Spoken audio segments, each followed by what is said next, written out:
दोस्तों ये कहानी है दो दोस्तों की जो कि एक दूसरे की लाइफ से जलते थे। मतलब कि दोस्तों वाला जलना, दुश्मनों वाला नहीं। क्योंकि एक के पास खूबसूरत बीवी थी, बच्चे थे, बड़ा सा घर था, अच्छी सी नौकरी थी। वहीं दूसरा हमेशा नई नई लड़कियों की फुद्दी मारता था। बोले तो वो नीली फिल्मों का एक्टर था। पर एक दिन कुछ ऐसा हुआ कि उन दोनों के शरीर एक दूसरे से बदल गए। बोले तो उन दोनों की आत्माएं एक्सचेंज हो गई और उन्हें अब एक दूसरे की जिम्मेदारियों को समझना था। जो समझना कितना कठिन हो सकता है वो हम आगे जानेंगे। तो कहानी की शुरुआत में हम देखते हैं किरोड़ी काटकर को, जो कि रात के 3 बजे उठता है और अपने बच्चों का डायपर चेंज करता है, जिसमें एक बच्चा जो कि पूरा शैतान था उसके मुंह पर ही हक देता है। खैर जैसे तैसे करके वो उनका डायपर चेंज करता है और उनके मुंह में निप्पल देकर टीवी देखने बैठ जाता है। जो कि एक 9 से 5 काम करने वाला सीधा साधा बंदा है जो कभी गालियां नहीं देता और हमेशा अपने परिवार और काम के बारे में ही सोचता है। ऑफिस में हम उसकी असिस्टेंट पिंकी चाटमारी को देखते हैं, जो कि साली बहुत बहुत बहुत बहुत ज्यादा होट है, जिसकी वो मारना तो चाहता है पर मार नहीं सकता क्योंकि पिंकी चाटमारी को पता है कि किरोड़ी काटकर एक शादीशुदा बंदा है।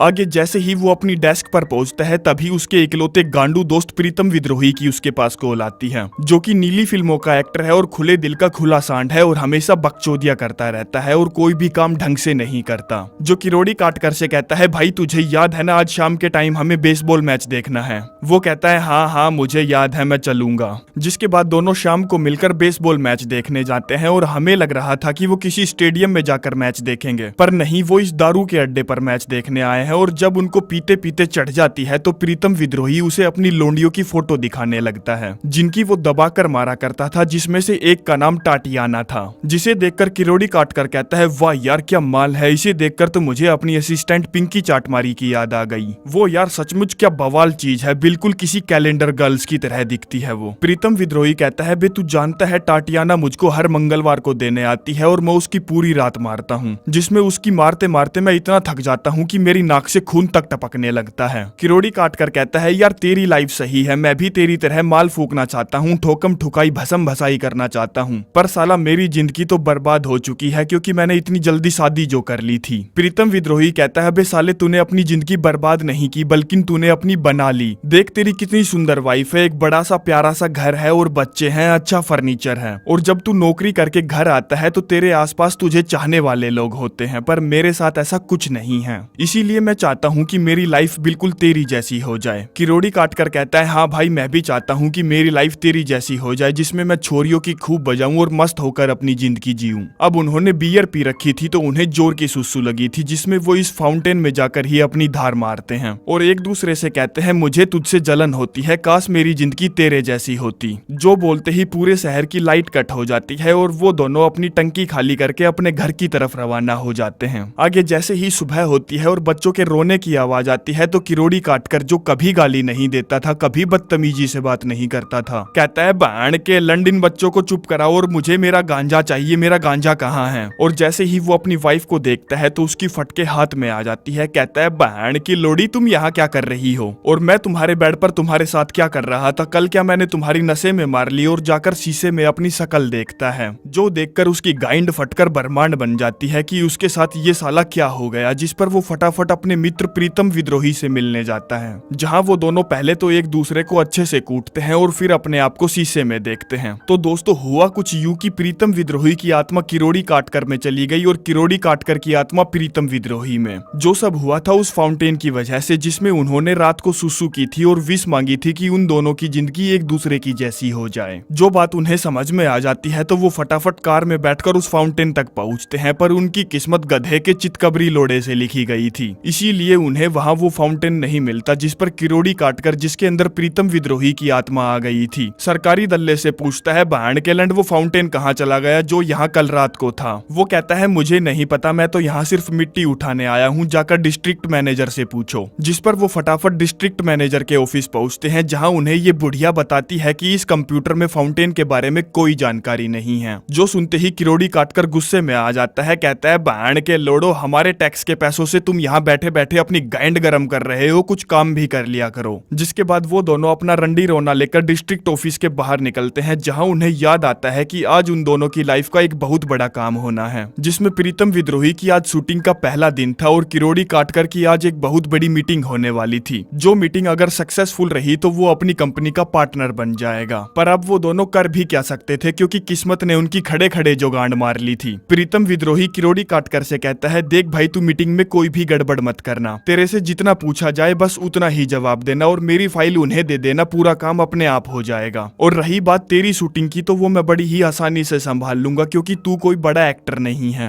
आगे किरोड़ी काटकर अपने ऑफिस पहुंचता है जहां उस झंडू को ये भी नहीं पता था कि मीटिंग कहां चल रही है, जिसको ढूंढते ढूंढते वो किचन में पहुंच जाता है और फ्री का खाना उठा उठाकर अपनी जेब में डालने लगता है क्योंकि उसके अंदर तो प्रीतम विद्रोही की आत्मा थी और वो हमेशा साला उल्टी हरकतें ही करता था। तभी वहां उसकी असिस्टेंट पिंकी चाटमारी आती है जिसको देखकर वो कहता है, अच्छा तो तू है पिंकी चाटमारी, तुझे देखकर तो भांडचोद मेरी बंदूक फायर मारने को तैयार हो गई। जो सुनकर वो चौंक जाती है क्योंकि किरोड़ी काटकर ने कभी भी उससे इतने गंदे अंदाज में बात नहीं की थी। खैर आगे वो मीटिंग में पहुंचता है जहां एक चाइनीज जिसका नाम छू लिंग था उनकी कंपनी के साथ टाई अप करना चाहता था, जिस पर उसके मन में कुछ सवाल थे तो वो किरोड़ी काटकर से पूछता है, जिस पर वो कहता है भांडचोद सब बकवास है। तभी कुछ और बंदे उससे सवाल पूछते हैं जिस पर वो कहता है, 1 मिनट रुको सारे चूतियों, यहाँ पर कम से कम 10 गंजे बैठे हैं और सभी के सभी डंडे पर तेल लगाकर मेरी ही गांड में क्यों देने को तैयार हैं। जो सुनते ही पूरी मीटिंग का सत्यानाश हो जाता है जिस पर सभी लोग वहां से उठकर चले जाते हैं, जिस पर सीनियर उससे कहता है, भोसड़ी के तू ये सब क्या कर रहा है, तुझे पता है ना ये टाई अप हमारे लिए कितना जरूरी है। वो कहता है, देख भरो पिछवाड़े में थोड़ी सी बर्फ लगा और शांत हो जा, मैं तेरी कंपनी में पिछले 10 साल से काम कर रहा हूँ और आज तक मैंने कोई गलती की क्या?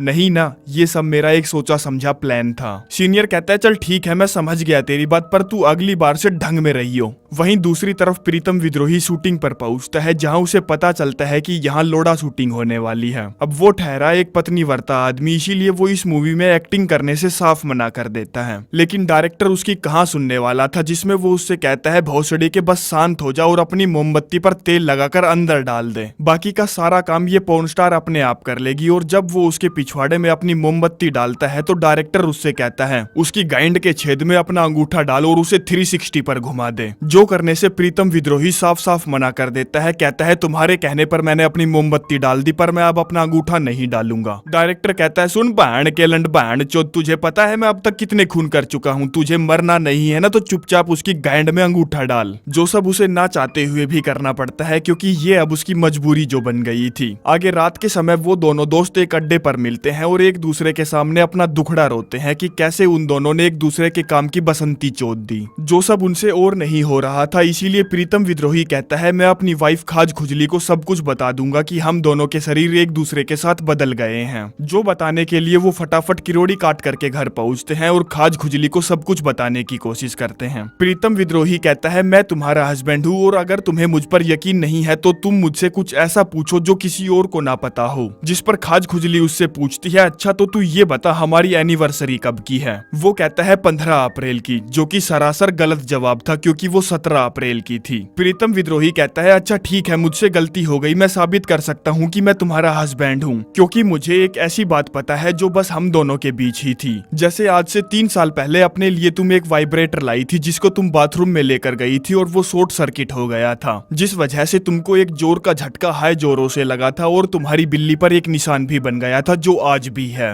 जो सुनकर खाज खुजली को गुस्सा आ जाता है और वो किरोड़ी काटकर से कहती है, भांड के लंड तेरी हिम्मत कैसे हुई प्रीतम विद्रोही को ये बात बताने की, भांड चोद क्या लगा रखा है तुमने मुझे। जिसके बाद वो दोनों घर के बाहर आ जाते हैं जिसमें किरोड़ी काटकर प्रीतम विद्रोही से कहता है, भोसड़ी के तेरा ये प्लान तो काम नहीं करा और अब तू ये बता कि तेरी बीवी अगर रात को गर्म हो गई और वो मुझ पर चढ़ने लगी तो मैं पहले ही बता रहा हूँ कि मैं उसे चोद दूंगा, उसकी फाड़ डालूंगा। वो कहता है, बैंड के लंड तू मेरी वाइफ के साथ सेक्स करेगा, ये पॉसिबल ही नहीं हो सकता क्योंकि आज मंगलवार है, वो देगी ही नहीं और अगर वो गर्म हो भी जाए तो साले ले लियो, तेरे पास मौका पड़ा है, मार देना चौका। जिसके बाद वो अंदर जाता है तो देखता है खाज खुजली अपने कपड़े उतारकर बाहर फेंक रही है, जिन्हें देखकर वो कहता है, भांड चोद ये तो मूड में है, आज तो मैं इसकी लेकर ही रहूंगा और फटाफट अपने पप्पू को खड़ा करके बिस्तर में लेट जाता है। लेकिन उसे कहाँ पता था कि खाज खुजली अपने कपड़े उसे देने के लिए नहीं टट्टी करने के लिए उतार रही थी। जो सब देखकर उसका खड़ा पप्पू तुरंत बैठ जाता है। वहीं आज मंगलवार था वहाँ तो प्रीतम विद्रोही से मिलने टाटियाना आने वाली थी, जो कि फुल मूड में लग रही थी। कहती है आज तो मैं तुझसे अपनी इतनी मरवाऊंगी जितनी कैटरीना कैफ ने भी सलमान खान से ना मरवाई होगी। और जैसे ही वो कपड़े उतारती है तो प्रीतम विद्रोही चौंक जाता है, क्योंकि वो 9 महीने की प्रेग्नेंट थी। जिस पर वो उससे पूछता है डिलीवरी कब की है। टाटियाना कहती है अभी कभी भी हो सकती है, फटाफट मार लो इससे पहले कि तीसरा आ जाए। अब वो भला एक 9 महीने की प्रेग्नेंट औरत की कैसे मार सकता था, इसीलिए वो उसकी मारने से साफ साफ इनकार कर देता है। जिस पर वो गुस्से में अपना मुंह बनाकर वहां से चली जाती है। वहीं अब तक सुबह के 3 बज चुके थे और बच्चों का रोना धोना शुरू हो चुका था। वाइफ कहती है तुम जाओ, तुम्हारी बारी है। वो कहता है भांचोद मैं नहीं उठने वाला, तुम उठो क्योंकि तुम माँ हो उन बच्चों की। जो सुनकर खाज खुजली को गुस्सा आ जाता है तो वो उसकी गाइड पर एक लात मारकर वहां से भगा देती है। जिस पर वो सीधा प्रीतम विद्रोही के पास कॉल करता है, जो कि मुठ मार रहा था। किरोड़ी काट कर कहता है अबे साले मुझे लगता था कि तेरी वाइफ हॉट है, मुझे उसकी फुद्दी मारने का मौका मिलेगा, पर तेरी वाइफ तो पूरी चंडाल है और बच्चे पूरे शैतान। चल अब मुझे फटाफट बता कि तेरे बच्चों को चुप कैसे कराना है। प्रीतम विद्रोही कहता है उन्हें किचन में ले जाना और दूध की एक नीली बोतल होगी जिसको 45 टेम्परेचर पर गर्म करना और निप्पल में डालकर उन्हें पिला देना, वो दोनों चुप हो जाएंगे। किरोड़ी काट कर पूछता है अच्छा तू ये बता तू 3 बजे कर क्या रहा है और टाटियाना इतनी जल्दी कैसे चली गई, क्या तूने उसकी मारी? वो कहता है अबे साले वो 9 महीने की प्रेग्नेंट थी, उसका बच्चा उसके कुएं से झांक कर बार बार मुझे हाय बोल रहा था, मैं भला कैसे लेता उसकी। किरोड़ी काट कर कहता है बे साले मैंने तेरे से पहले ही बोला था कि तुझे टाटिया को खुश करना ही है, साले निकल गई ना अब वो मेरे हाथ से। तुझे पता है आजकल लड़कियां कितनी मुश्किल से मिलती है, क्योंकि सारी लोंडियां तो छपरी लोंडे ले जाते हैं। वो कहता है हाँ पता है, चल अब फटाफट जाकर मेरे बच्चों को दूध पिला, दिमाग का दही मत कर।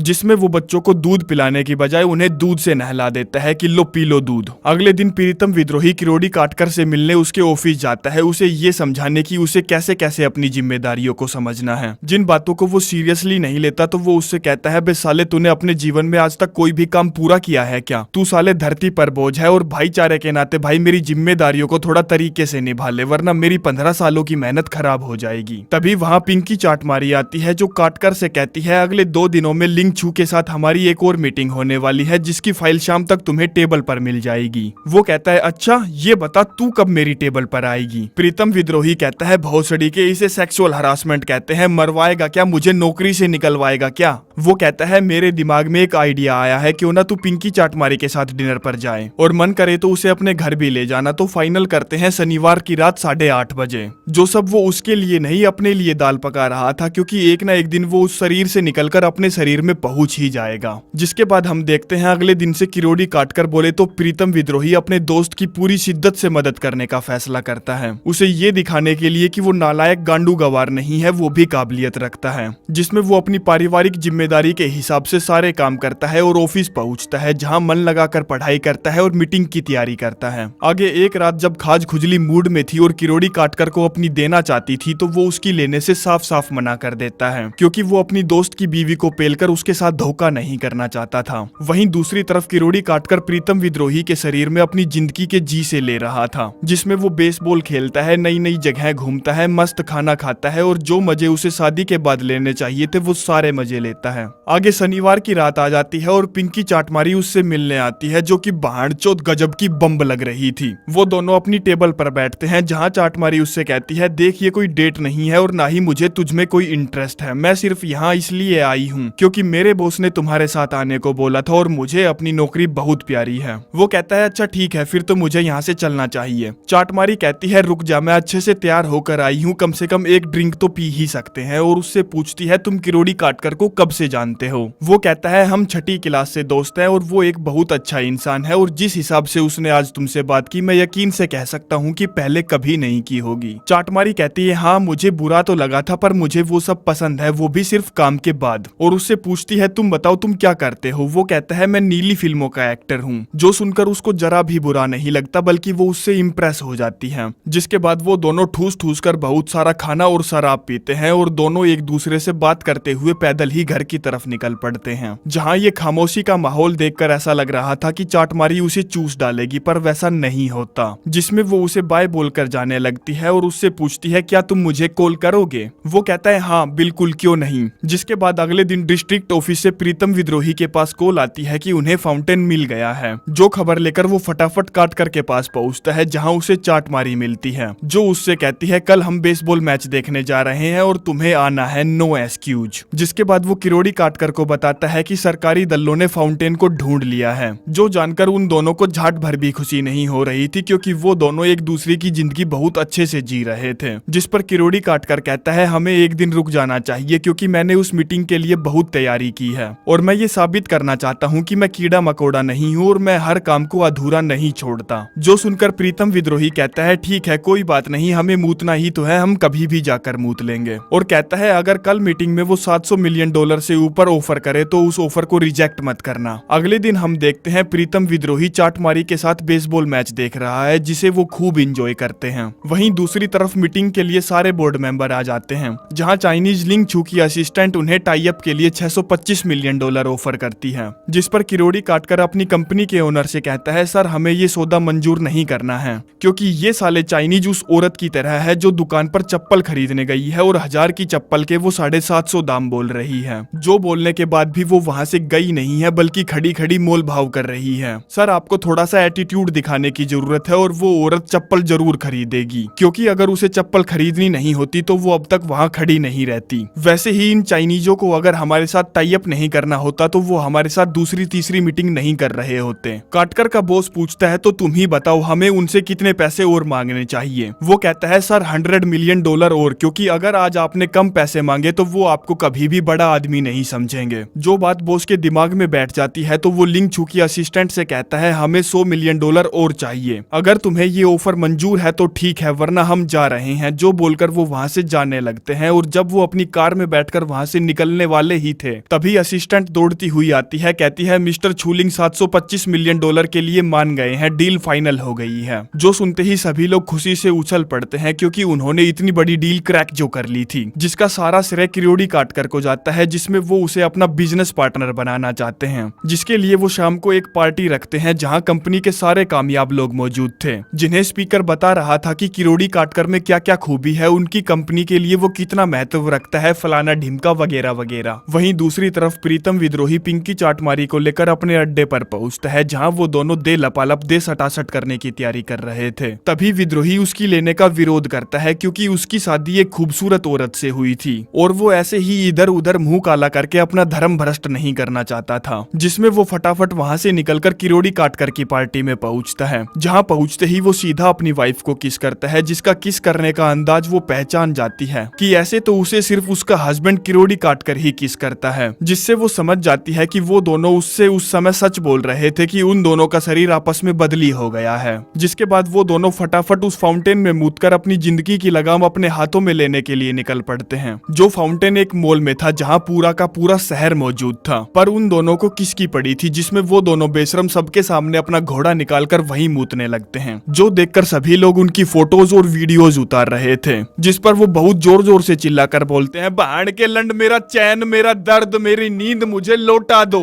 जो बोलते ही लाइट कट हो जाती है और जब तक लाइट आती है वो दोनों वहां से भाग रहे होते हैं ताकि गार्ड उन्हें पकड़ ना ले। आगे सुबह के 3 बजते ही बच्चे रोने लगते हैं, जिस पर किरोड़ी काटकर की आंख खुलती है तो वो फटाफट अपने आप को शीशे में देखता है और पाता है कि वो अपने शरीर में वापस आ गया है। जिस पर वो चिल्ला चिल्ला कर अपनी वाइफ को बताता है कि मैं वापस आ गया हूँ। वहीं सुबह के टाइम प्रीतम विद्रोही भी अपने आप को अपने शरीर में पाकर बहुत खुश हो जाता है। तभी वहाँ पिंकी चाटमारी आती है, जो उससे कहती है मैं यहाँ अपना पर्स भूल गई थी, जिसे मैं वापस लेने आई हूँ, और कहती है मैं कल रात के लिए माफी चाहती हूँ, कल शायद मैं ज्यादा ही गर्म हो गई थी और मैंने अपना आपा खो दिया था। अब प्रीतम विद्रोही ऐसी लड़की को अपने हाथ से नहीं जाने देना चाहता था, तो कहता है सॉरी तो मुझे बोलना चाहिए, क्योंकि मैंने तुम्हारे साथ अच्छा नहीं किया, तुम्हें गर्म करके ठंडा ही छोड़ दिया और बिना बताए यहाँ से चला गया, और मुझे लगता है कि तुम्हें मुझे एक मौका और जरूर देना चाहिए। अगले दिन हम देखते हैं किरोड़ी काटकर और उसकी वाइफ की आज एनिवर्सरी है, जहाँ प्रीतम विद्रोही एक बहुत अच्छी स्पीच देता है, क्योंकि वो दोनों अब और भी अच्छे दोस्त बन गए थे, क्योंकि वो जान गए थे कि एक दूसरे की जिंदगी बिल्कुल भी आसान नहीं है और उन्हें एक दूसरे की इज्जत करनी चाहिए। जिसके बाद जब वो दोनों एक साथ होते हैं तो किरोड़ी काटकर अपनी असिस्टेंट को देखकर कहता है भाणचोद मुझे एक दिन के लिए अपना लोड़ा उधार देगा क्या? वो कहता है नहीं, बिल्कुल भी नहीं, क्योंकि मुझे पता है तू उसके साथ क्या करेगा। जिसके साथ ही ये कहानी यहीं पर समाप्त हो जाती है और मैं जानता हूँ कि इस कहानी ने आपके दिमाग का पजल कर दिया होगा।